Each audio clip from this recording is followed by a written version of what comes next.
Hey guys, this is your video feedback for week 5 assignment 2. Wow, we're really almost there. So the next week is week 6. Great. Um, Actually, this gives me an opportunity to tell you for week 6, this is your big shoot. And this is the thing that you've been working on this whole time. Remember that the thing that I'll be really critical of and grading is light and light quality, and then the believability of the set that you build. It's got to look real, and it's got to be lit in a way that's compelling and enhances the story you're trying to tell. Because remember, for these products that you're trying to sell for week 6, there's a sub story, and your lighting and the believability of your set is telling that story, but mostly the lighting. And if you need extra time, no worry, just email me. However, I can't extend your deadline past the actual close of the class. So that will be Saturday, this coming Saturday at 11:59 p.m. Mountain Standard Time. That's it. I can't accept work past then. Okay, so enough of that. So anyways, this is the light painting in the studio technique, and it's so fun and liberating because a lot of what I do as a commercial photographer is drop and pop, drop and pop, drop and pop of photography. So like I'll have 150 bottles of salt, and I need to photograph each one exactly the same way. And I do that a lot. So I find this technique really liberating. And you guys actually really did a pretty fair job of it, honestly, with your work. So this is Yasella's final, and then this is Sal's final. And they're both great. These are great. Yasella, thanks for the explanation of what you were trying to do here with the halo over the little bear. That's really beautiful. And yeah, and also looking through your contact sheets, I could tell that you guys got it because you had your shutter open for near 30 seconds, very close to it. So you got it. You needed to photograph in a completely pitch black room so that you didn't get exposure from anything else. And you just had the one brief burst of flash to give a little bit of fill to the scene, and then the rest of the light comes from the light painting. And then Sal gave you some great advice about the direction of your fill light. If it comes more from the side, then you can work on the front of the bear and make it look pretty believable.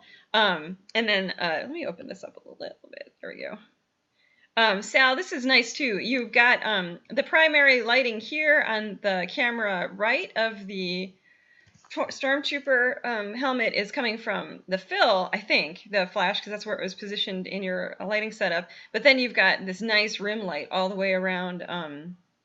Sorry, I don't know.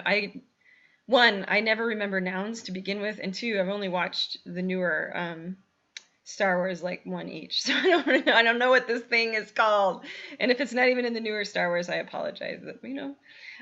So these are great. You guys nailed it. Perfect. And it's really, really fun to play with. So what I wanted to show you, hold on. I'm gonna have to move this somehow. How do we move it? Do we do this? I'm not going to be able to move it. Anyways, I wanted to show you just at least one example of really fun light drawing. So light painting is like what you guys were doing, is you're applying light without the actual light source being in front of the camera's lens. So the light source isn't getting picked up by the camera's lens, but you're applying light. And it's a nice, very careful and constructive way to light something that might require a little bit of difficult lighting. So you can always, you can do everything you can possibly do with your strobes in a pitch dark room. And then, if you're reviewing the image, you're like, man, I just want to get a little bit of light over here. Guess what? You can. You just have to come in with a continuous light and paint it in a little bit. And then, of course, you'll need to gel it to match your strobes if it's not the right color. But anyways, so this guy is Michael Zhang, and look at how cool this is. This is light drawing, where he's actually got the light source in the shot. So I have no idea what that light source is. I haven't read the post, and maybe he explains it, but it's probably some kind of LED that he just twirls around in front of this ridiculously, frighteningly thin model to make this dress. Look at this. Isn't this cool? I mean, it takes some finesse and some grace with the movements of your work, but your arm when you're actually using the LED source or the light source, whatever kind of source it is, but it's pretty beautiful. Aren't these neat? This is the first one that caught my eye because I was like, what's going on there? I love these. I thought these were really great. I was looking at them I just did a Google search, and these just really caught my eye. He's the first person that comes up, this guy, because I think this is probably how he made his name. But let's see if we can find some more nifty ones.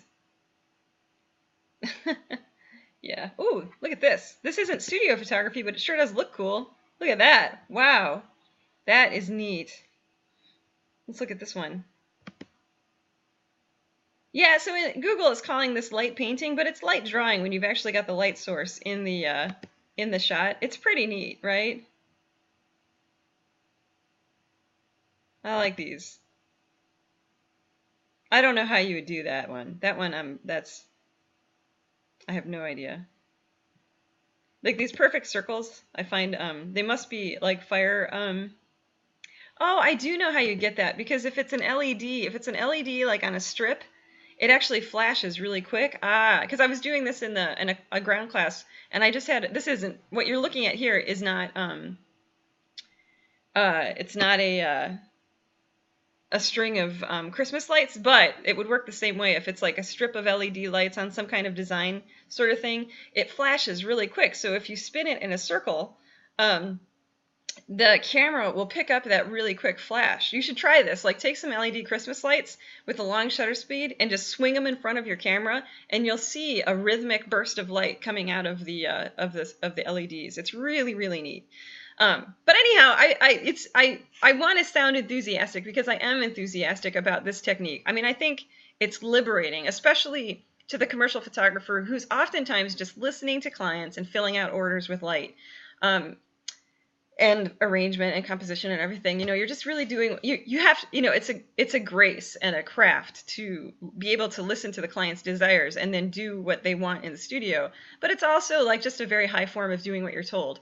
And I really like light painting and light drawing because nobody's telling you what to do. You're working out of your own volition. It's really, I think, very very neat.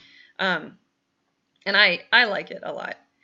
Anyway, so that's my take on light painting and light drawing. Whenever you're feeling stifled in the studio, engage in light painting and light drawing. You won't regret it. And you can make some amazing and beautiful, beautiful images that way.